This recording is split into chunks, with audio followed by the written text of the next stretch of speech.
Praise the Lord. இன்றைய மன்னாவை நாம் தியானிப்போம். 2 சாமுவேல் 22ஆம் அதிகாரம் 30ஆம் வசனம். உம்மாலே நான் ஒரு சேனைக்குள் பாய்ந்து போவேன், என் தேவனாலே ஒரு மதிலை தாண்டுவேன். பெரிய மாணவர்களே, கர்த்தர் நமக்கு சொல்லியிருக்கிறார், உம்மாலே நான் ஒரு ஆண்டவரால தான் நம்ம ஒரு சேனைக்குள்ள கூட நம்ம பிரவேசிக்க முடியும். என் தேவனால தான் ஒரு மதிலை கூட நம்ம தாண்ட முடியும்.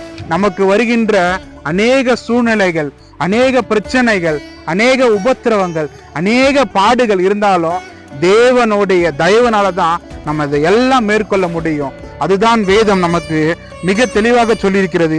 என் தேவனாலே ஒரு மதிலை தாண்டுவேன். நம்ம ஆண்டவருடைய சித்தம் இல்லாமல் அந்த பாவத்திலிருந்தும் அந்த தடைகளிலிருந்தும் நம்ம விடுதலை பெறவே முடியாது. கர்த்தர் இந்த வார்த்தைகள் மூலமாய் நமக்கு ஆசீர்வதித்து நம்மளுடைய வாழ்க்கையில் இருக்க தடைகள் எல்லாம் உடைத்து போடுவார். God bless you. Amen.